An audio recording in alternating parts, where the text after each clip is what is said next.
ಇವತ್ತೇನು ಚಿಕ್ಕಬಳ್ಳಾಪುರ ಕ್ಷೇತ್ರದಲ್ಲಿ ಶಾಸಕರಾಗಿ ಪ್ರದೀಪ್ ಈಶ್ವರ್ ಅವರು ಆಯ್ಕೆ ಆಗಿದ್ದಾರೆ. ಅವರು ಅಹಿಂದ ವರ್ಗದ ಒಬ್ಬ ಬಲಿಜ ಕಮ್ಯುನಿಟಿಯಿಂದ ಗೆದ್ದಿರ್ತಕ್ಕಂಥ ಒಬ್ಬ ಏಕೈಕ ಶಾಸಕರಾಗಿದ್ದಾರೆ.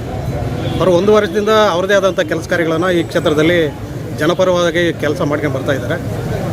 ನಾವು ಇವತ್ತು ಅಹಿಂದ ವರ್ಗದ ಎಲ್ಲ ಸಮುದಾಯಗಳ ಮುಖಂಡರು ಸೇರಿ ಇವತ್ತು ಪತ್ರಿಕಾಗೋಷ್ಠಿ ಮಾಡಿ ಬಲಿಜ ಸಮುದಾಯದಿಂದ ಗೆದ್ದಿರ್ತಕ್ಕಂಥ ಪ್ರದೀಪ್ ಈಶ್ವರ್ ಅವರನ್ನು ವಿಧಾನಸೌಧ ಈ ಬಾರಿಯ ಸರ್ಕಾರದಲ್ಲಿ ಒಬ್ಬ ಮಂತ್ರಿ ಸ್ಥಾನವನ್ನು ಅವ್ರು ಕೊಡಬೇಕು ಅಂತೇಳಿ ಈಗಾಗಲೇ ನಾವು ಪತ್ರಿಕಾಗೋಷ್ಠಿ ಮುಖಾಂತರ ಒತ್ತಾಯ ಮಾಡಿದ್ದೀವಿ. ಮಾನ್ಯ ಮುಖ್ಯಮಂತ್ರಿಗಳು ಮತ್ತು ಅಧ್ಯಕ್ಷರು ಮತ್ತು ಕೇಂದ್ರದ ಅಧ್ಯಕ್ಷರ ಮೇಲೆ ನಾವು ಒತ್ತಡ ತಂದಿದ್ದೀವಿ.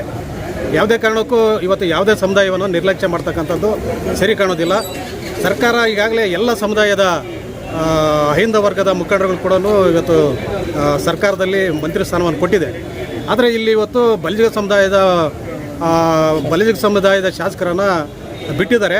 ಮುಂದಿನ ಬರ್ತಕ್ಕಂಥ ಒಂದು ಏನು ಸಂಪುಟ ವಿಸ್ತರಣೆ ಸಂದರ್ಭದಲ್ಲಿ ಪ್ರದೀಪ್ ಈಶ್ವರ್ ಅವರನ್ನು ಬಲಿಜ ಸಮುದಾಯದ ಪರವಾಗಿ ಅವರನ್ನು ಸಂಪುಟಕ್ಕೆ ತೆಗೆದುಕೊಂಡು ಅವರನ್ನು ಮಂತ್ರಿ ಮಾಡಬೇಕು.